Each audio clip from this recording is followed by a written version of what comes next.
Yo, what is going on, everybody? It is your boy Luke Vaughan, and I'm back with another video, and this is another book breakdown of the very famous 48 Laws of Power by Robert Greene.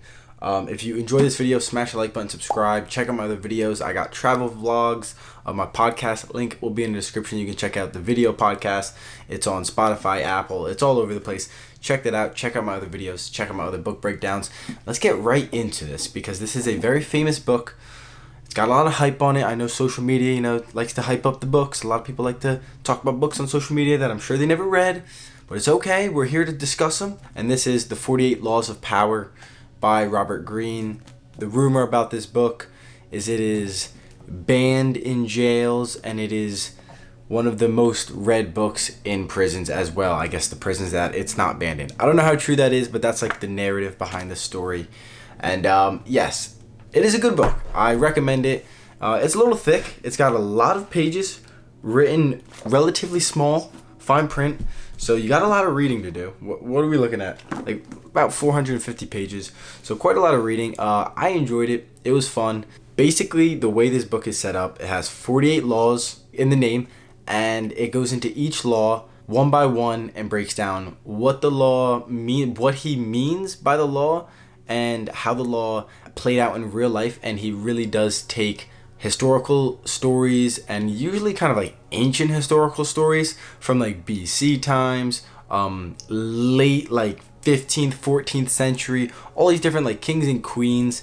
And I guess realistically, speaking, I don't really know how true the historical context of it is, but when he breaks down the stories, it does make sense with each law and how it breaks down. Let me give you an example. Also, take this note that this is kind of like a Machiavellian mindset of a book, and I say that with like, I don't want to say it's like negative per se, but it really shows the negative and the evil and manipulative side that is natural in human beings, that some of these self-help books don't really want to get into. This this really Machiavellian scheme of life and of well-being and consciousness and just human nature.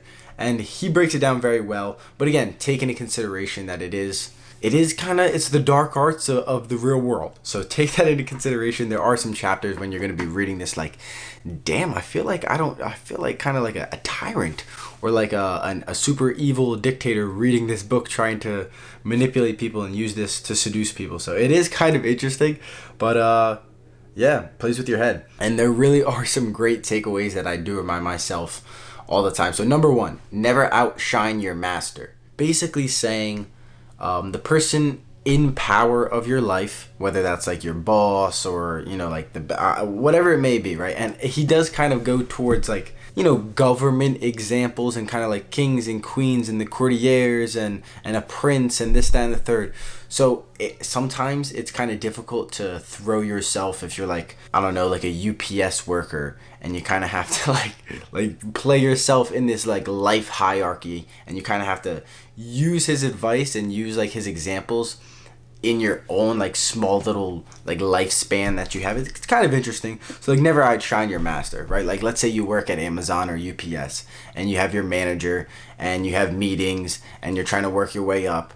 It's probably not the best bet to try to outsmart your manager, or in front of the higher up bosses, that you kind of make your manager look stupid, because you kind of are biting the hand that's feeding you, right? And that could go for more than just a manager in UPS, obviously. That could go to different, sections, whether you're on a sports team and you're kind of making fun of the coach, or you're butting heads with the coach. It's like, at the end of the day, the coach, if he does have full power, well, you're not in a position to overpower the coach. And you got to know your place. You got to know your place, and you got to play to that. So again, very interesting. So that's one. So here's a great one, number 19. Know who you're dealing with. Do not offend the wrong person. And I think this is great. I think he uses an example of people that are kind of relatively, let's say you think somebody's dumb or not intelligent, right? And you kind of making fun of that person, or like kind of belittling them because you think you're higher and more, I don't know, more well-deserving because you think you're smarter than them. Well, at the end of the day, that person doesn't think they're as dumb as you probably think they are. And like, you know what I'm saying? So it's like, you can think someone's dumb, but the moment you start disrespecting someone's intellect, and he goes into specifically making fun of someone's intellect. You shouldn't really do that, because there's some people that will hold that grudge against you for the rest of your life and will literally, like, kind of theoretically, like, kind of figuratively and literally maybe kind of chase you and, like, hope for your downfall and try to help pull strings for your downfall. And I think that probably is true, so know who you're dealing with. Number 12, use selective honesty and generosity to disarm your victim. So, like, just hearing that is very, like, manipulative and probably, like, not being maybe a good person. But there are people that are trying to do that to you, whether that's bankers, business people, bosses, I don't know, doctors. There are people in this world that are trying to take advantage of you, and there's situations in life where you kind of have to understand that and play the best options that you have, whatever that may be.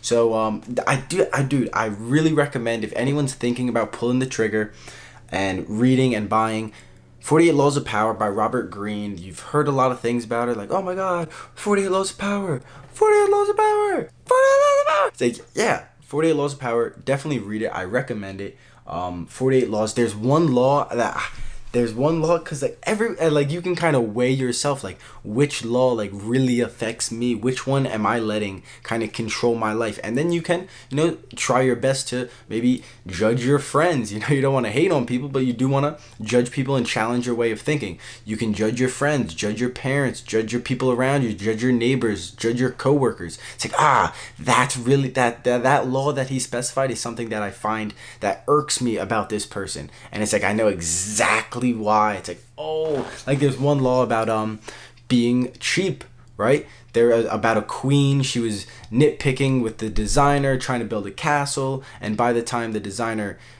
finished the castle, it was half built, the queen died, and they wasted so much money of the town's money, and the castle was half built, and the town forever remembered that queen as being a cheap queen. Just spend the extra bucks, right? You're gonna build a castle either way. So that there's something really fascinating and I think deep and profound to everything that he's saying, right? Like, you can look at everything just kind of face level value and just take it for what it is, but I do think you should probably look a little bit more outside the box. He has a bunch of little, like, side stories. I don't know if I can get them right here. All throughout the book, he has these little side parables and these little, like, Chinese fables and these ancient Spanish stories and stuff like that. I really think it was written really well too. Good author, fun stories, really explained each law with pretty compelling stories and some quality evidence. And he also has, for most of the laws, about like 35, 40 laws, he has a counter or something to watch out for. It's like, so if you're going to do this law, be careful that this may happen. If you do this, be careful that you don't fall into victim to this, because if you take advantage of this or if you lose sight of this, this may happen.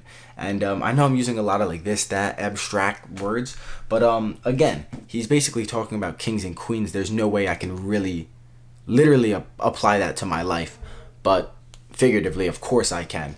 So definitely check out. I recommend it. It's a little bit of a thick book, so it's gonna take some time with some smaller text. But 48 Laws of Power, totally recommend. If you enjoyed this video, smash that like button, subscribe. I got travel videos, snowboarding videos. I got more books. I'm reading books. I got Karl Marx. I got Tony Robbins. I got everything. I got The Reason for God. I want to do something about this. This was a great book. So stay tuned, guys.